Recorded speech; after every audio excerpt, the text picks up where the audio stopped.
Okay, Pastor John, here's a question from Eric in Iowa City, and I think you're going to really like Eric's question. He asks, quote, I have seen the power of poetry to express ideas and feelings. I'm convinced that writing poetry would be good for my own soul, my family, and those I serve in ministry. The problem is, I've never taken a course in school on writing poetry. My question is, how do you begin and what books do you recommend? End quote. What do you say, Pastor John?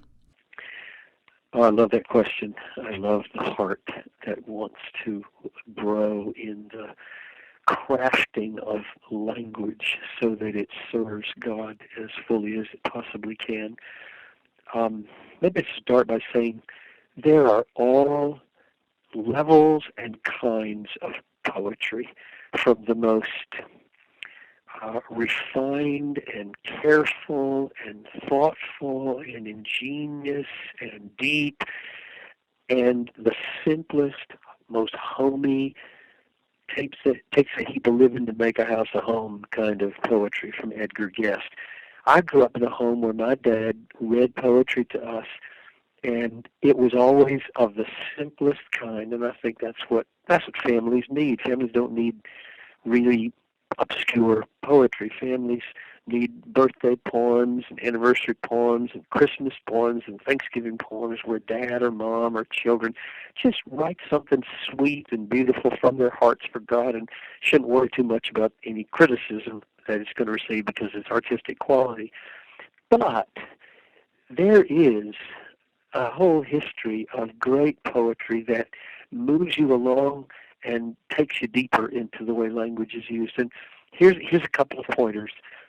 There are two books I'd recommend. One is Ted Kooser. He was the Poet Laureate of America about 5 or 6 years ago. Ted Kooser, Kooser, The Poetry Home Repair Manual, a poetry handbook, the Poetry Home Repair Manual, practical advice for beginning poets.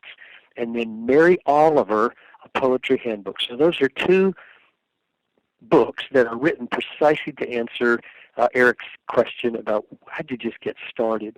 The second thing I'd say besides reading those books would be take a class at a community college or college. Just take a class on poetry and surprise yourself by getting back into school. I would say, here's something really practical everybody can do. Memorize some psalms. Memorize psalms. Because when you memorize, you start to get a feel for language. You can say them over and over again to yourself and try different ways of reciting the psalms so that they have the kind of symmetrical parallelism and ring that they ought to have.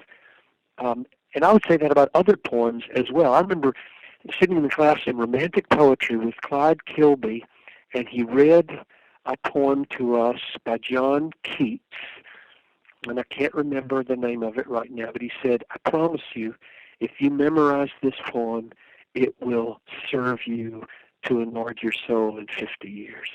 And it was just the sheer memorizing of a beautiful poem that made the difference. But here's the most important thing. If a person wants to grow in his ability to write poetry that's not just rose the red, violets are blue, I try to write poetry, so do you. If they want to grow beyond something, into something richer and deeper, read poetry. Just read it. Get a book would be The Sacrifice of Praise, an anthology of Christian poetry edited by James Trott, Trott, A Sacrifice of Praise.